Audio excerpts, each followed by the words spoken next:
আসসালামু আলাইকুম প্রিয় কুয়েত প্রবাসী ভাই বোন সকলকে স্বাগত জানাই। আলহামদুলিল্লাহ, কুয়েতের সাথে একের পর এক চমক দেখিয়ে যাচ্ছে বর্তমান অন্তর্বর্তীকালীন সরকারের প্রধান ডক্টর ইউনূস।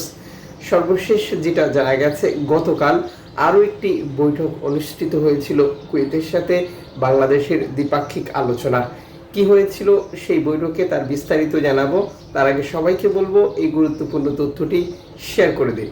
দীর্ঘদিন থেকে কুয়েতের সাথে বাংলাদেশের কোনো বৈঠক, কোনো আলোচনা না থাকার কারণে কুয়েতের শ্রমবাজার হারাতে বসেছিল বাংলাদেশিরা। একের পর এক কঠোর সিদ্ধান্ত এবং নানাভাবে বাংলাদেশিরা নানা সুযোগ সুবিধা থেকেও বঞ্চিত হচ্ছিল। পরিশেষে অনেকটা মরা গাছে শাখা গজানোর মতো পরিস্থিতি তৈরি হয়েছে। আশাবাদী যে কুয়েতে বাংলাদেশিদের যে সুনাম, কুয়েতে বাংলাদেশিদের যে সুযোগ সুবিধা, সেগুলো আবারও ফিরে আসবে, যা একের পর এক বন্ধ হয়ে গিয়েছিল। সর্বশেষ যেটি হয়েছিল 2016 সালে। 2016 সালের পর থেকে কুয়েতে বাংলাদেশিদের ভিসার উপরে লাভানার শর্ত যুক্ত করা হয়, যা বর্তমান সময় পর্যন্ত কার্যকর রয়েছে। আর যে কারণে আমরা অনেকটাই দিশেহারা। যে সকল প্রবাসী প্রিয়জনকে কুয়েতে নিয়ে আসতে চাই, অনেক কষ্ট করে একটি কুয়েতির কাছে বা একটি কোম্পানির কাছে ভিসার জন্য ধারণা দিয়ে থাকি। তারা বলে যে লাভানার শর্ত পূরণ করতে হবে, অতিরিক্ত টাকা দিতে হবে, ইত্যাদি ইত্যাদি। আর এই সম্পূর্ণ খরচটা গিয়ে পড়ে একজন নতুন লোক যিনি কুয়েতে আসার অপেক্ষায় রয়েছেন।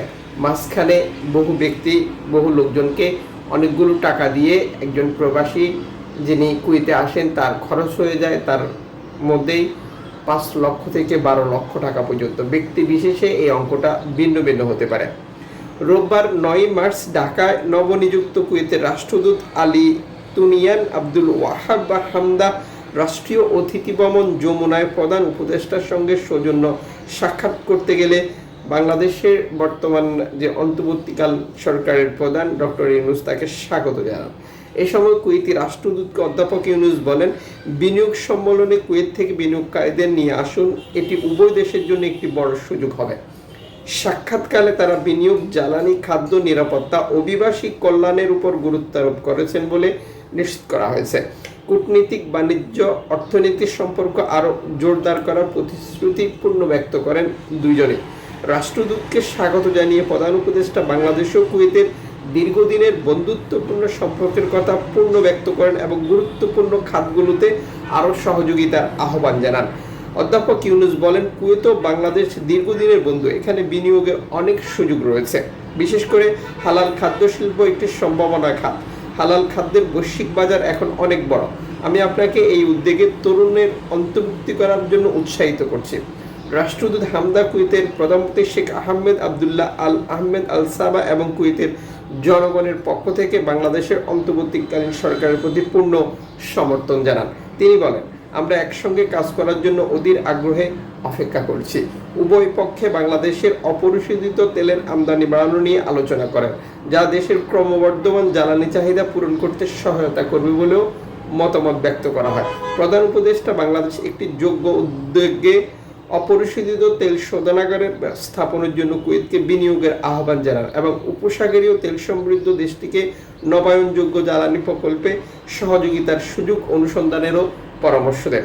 অধ্যাপক ইউনূস কুয়েতে বাংলাদেশি শ্রমিক, বিশেষ করে নারী কর্মী এবং আরও ভালো কর্মপরিবেশ নিশ্চিত করার জন্য গুরুত্ব আরোপ করেন এবং বাংলাদেশিদের যে সুযোগ সুবিধাগুলো সেগুলো সঠিকভাবে পাওয়ার ব্যাপারে কুয়েত সরকারের কাছে দৃষ্টি আকর্ষণ করেন। তিনি কুয়েতের সঙ্গে বাংলাদেশের শক্তিশালী প্রতিরক্ষা সহযোগিতা এবং কুয়েতে কর্মরত বাংলাদেশ সামরিক সদস্যদের পেশাদারিত্বেরও প্রশংসা করেন। উভয় পক্ষে অর্থনৈতিক ও কূটনৈতিক সম্পর্ক আরও গভীর করার প্রতিশ্রুতি পূর্ণ ব্যক্ত করা হয় এই বৈঠকে। প্রধান উপদেষ্টা বলেন, আমাদের অংশীদারিত্ব পারস্পরিক শ্রদ্ধা, সহযোগিতার উপর ভিত্তি করে গড়ে উঠেছে। আমরা বাণিজ্য, জ্বালানি, অন্যান্য ক্ষেত্রে সহযোগিতা আরও সম্প্রসারণে প্রতিশ্রুতিবদ্ধ। এই খাত বিশ্লেষকরা মনে করে, যেহেতু দীর্ঘদিন থেকে বাংলাদেশের কুয়েতের কোনো আলোচনা, বৈঠক, কোনো কিছুই হচ্ছিল না, পরিশেষে এটা যেহেতু কন্টিনিউ হচ্ছে, এ থেকে বাংলাদেশই সবচেয়ে লাভবান হবে। কারণ বিশ্ব পরিমণ্ডলে কুয়েত অর্থনীতির কারণে বা তাদের যে সম্পদের কারণে তাদের গুরুত্ব সম্পূর্ণ আলাদা। আর বাংলাদেশ তাদের সাথে যত ভালো সম্পর্ক করবে ততই সুযোগ সুবিধা নিতে পারবে বা তাদের দাবি জানাতে পারবে। যুক্ত থাকুন ইউটিউবে, যুক্ত থাকুন ফেসবুকে। চ্যানেলটি সাবস্ক্রাইব করে ফেসবুক পেজটি লাইক ফলো করে